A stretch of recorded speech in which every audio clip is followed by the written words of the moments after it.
It's Superwoman's birthday this week, aka Lilly Singh, and I know a lot of you who watch me also watch her because, well, she's hilarious. I'm on my way to hilarious. She's officially hilarious. Lilly wears a ball cap in almost every one of her videos. I'm actually kind of jealous because they look great on her. Ball caps and this hair don't go together, but you know what? I can cake a ball cap. The first thing I need to do is bake a cake. Obviously, I have made a 4-pound portion of my vanilla cake, which you can try yourself. It's perfect for sculpting novelty cakes. Once I have my vanilla cake batter ready, it's time to dye it because I'm making a tie-dye cake for Lilly. I split my batter into 3 equal portions, and then I dyed each portion a different color. I chose purple, yellow, and teal because I think it's rad. Do people say rad? Listen, if tie-dye is in, then rad is in. For the purple, I used Chef Master's Violet Gel Color. For the yellow, I used Chef Master's Lemon Yellow Gel Color. And for the teal, I used Wilton Teal Gel Color. Now that my 3 colors are perfect, I need to pour them into my 8-inch round stainless steel bowl to bake. Before pouring our batter into the bowl, we have to line it properly with parchment paper as well as grease the sides very well. I'll include a template of how I cut parchment paper to fit in a bowl on my blog at howtocakeit.com. Just click below. I'm going to pour the colored batter into my bowl by alternating colors a little bit at a time. I begin by pouring a 1/2 pound of purple batter into the bottom of my bowl. Then I pour a 1/2 pound of yellow batter on top of that purple, making sure to keep it in the center.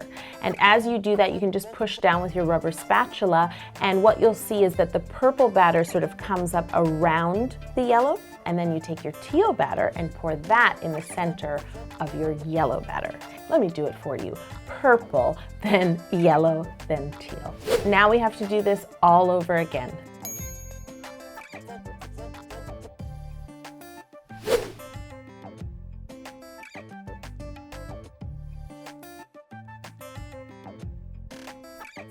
Have fun because it's gonna be like groovy. I am teaching them. I'm trying to make like new cool words. I'm trying to make fetch happen. You know what I mean? My cake is ready to be baked. When your cake is done baking, unfortunately, you can't get right to decorating. You have to let this cake cool completely cold. I'll know if you don't. Cakes talk to me. I hear them. There's a cake right now in like Georgia saying, "She's trying to take me out of the pan and I'm still hot." Whoever you are, you leave that cake alone. My cake is cool and it's time to remove it from the bowl. Sometimes the batter does run over, so I use a small serrated knife to just cut away that excess batter along the bowl. After removing all of the overlapping cake, I actually leveled my cake inside the bowl. So I used my ruler and my serrated knife and I gently go around and around, moving the bowl and taking my knife in until it's perfectly leveled.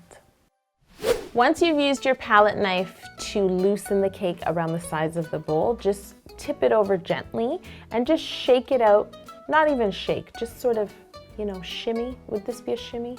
Just a light shake, you know? Let gravity do its job. She's amazing. Gravity is on fleek. So gravity has stood the test of time. I mean, sometimes she really pisses me off in the cake world, but it's okay. I respect her. She's doing her thing. It's finally time to carve our bowl cake into a baseball cap shape. We don't want it to look like a helmet. We want a ball cap. So I actually took one of my husband's ball caps. Sorry, Mr. Cake. I took an 8-inch cake board, which is the size of my bowl cake, and then I just placed the ball cap on top of that and traced around the main part of the cap and just trimmed my cake board to that ball cap shape. Now that I have somewhat of a template, I flip my cake flat side up and rest that template on top of my cake. Then I use a sharp serrated knife to cut away the edges of my cake along the template. Once the edges of the cake are carved away, I flip my cake back over so that it's flat side down, and then I begin to carve the cake into more of a ball cap shape. ball caps are soft, so they do sort of shape to your head. So they wouldn't be that perfect round that a bowl is, unless you've got a perfectly round head. Time to carve a little rounded nook at the back of our baseball cap, where the snapback will be placed later so that it will appear empty behind the snapback. I took a look at my real baseball cap to get an idea of size, and then I just sort of free-handed, used my cutter, used a sharp serrated knife to carve out that nook of cake.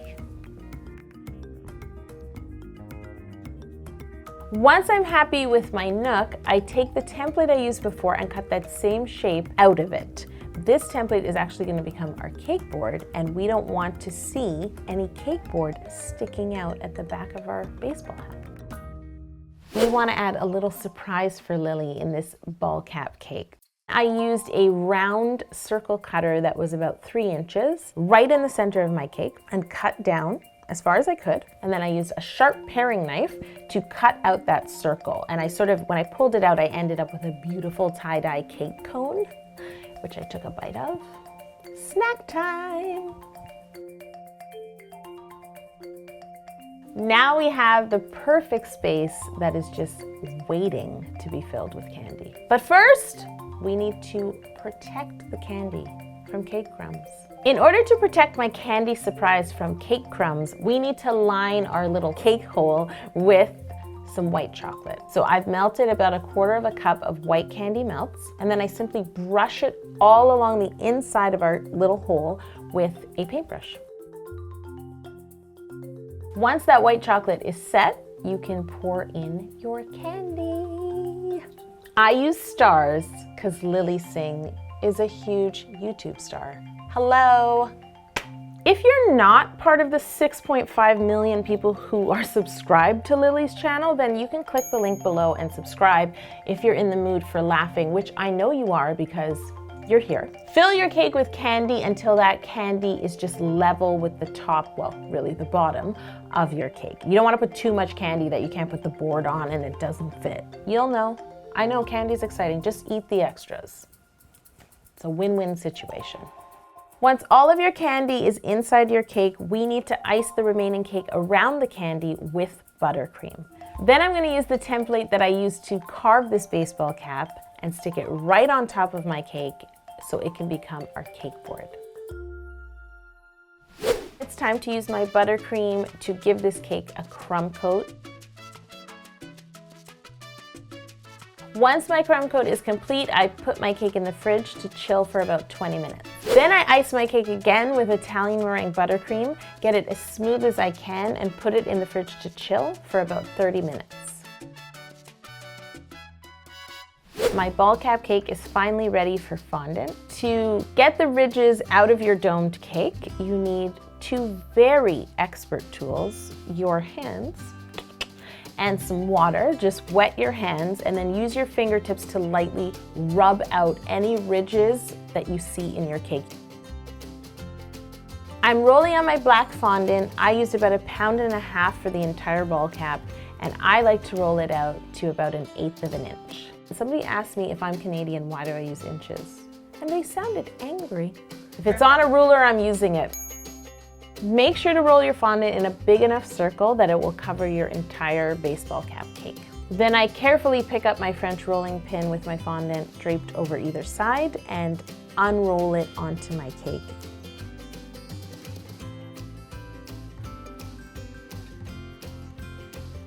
Now I trim away the excess black fondant from my baseball cap cake. I just use a sharp paring knife and trim as closely to the cake as I can.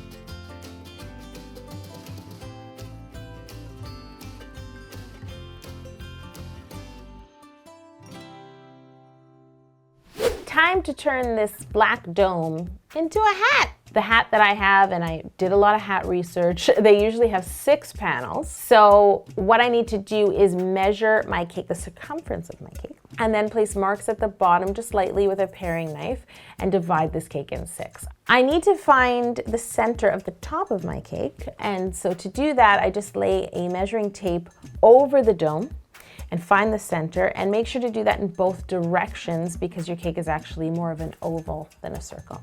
And now it's time to play connect the dots. I used a very thin piece of cotton twine, making sure that that twine laid along the center mark at the top of my cap, and then I just sort of pressed the twine in, so it left me a light indent in my fondant. I'm going to do this again to connect my other marks. I'm going to use a ruler and a sculpting tool to make these lines a little deeper. Take your time, do this slowly but surely. You don't want to dig a hole into your cake, and you don't want to go off course from the light lines you created before. I take my overstitch tool and I run it on either side of all of the lines I've created to create the stitch pattern of a baseball cap. You know, I've never really studied a baseball cap, and I noticed some interesting things. There are 6 holes in a baseball cap, 1 on every panel, and I have no idea what the purpose is. Is it fashion? Is it air conditioning?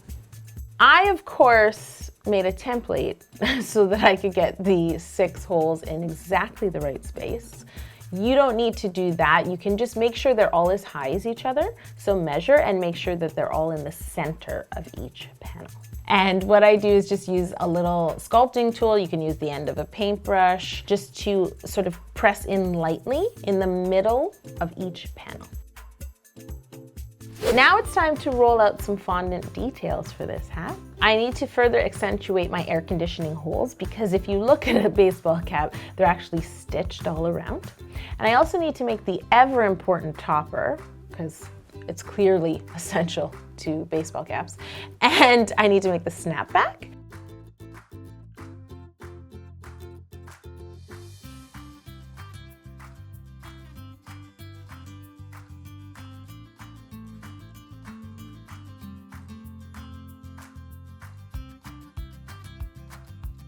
This cake is looking good, but it doesn't quite look like a baseball cap. It's missing something so key, which is the brim of the hat.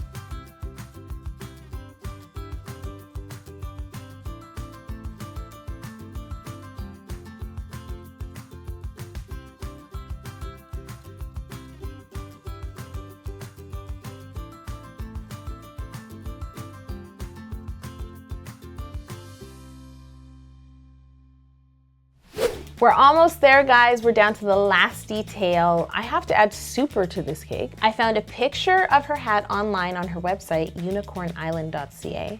Dear Lily, my producer Jocelyn is so jealous of your... Why are you laughing? You know it's true. My producer Jocelyn is obsessed with unicorns, secretly tries to convince me to make one on how to cake it, and she is so jealous of your web address. I am. I printed out a picture of Lily's hat so I can get the font exactly right. I blew up the font and cut out a template for myself. I roll out some white gum paste nice and thin, and then I cut out all of the letters S-U-P-E-R. I like to use a super sharp knife or an X-Acto. Take your time, follow the template, it's really important.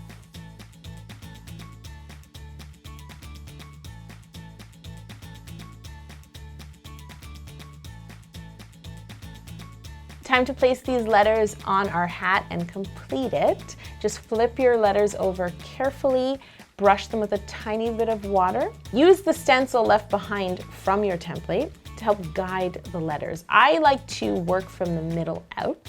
So I put the P down first and then added the E and the R and the U and the S. The hat looks super cool.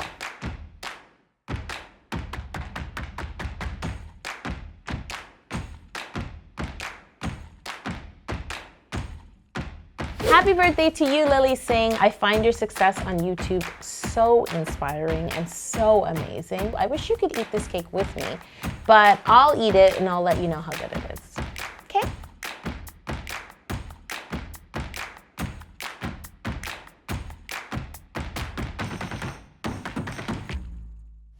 Lily and I have so much in common. We love to laugh. We love to make people laugh. We're both from Toronto. She has 6.5 million subscribers. I have 500,000 subscribers. I mean, we're literally like neck and neck. It's virtually the same thing.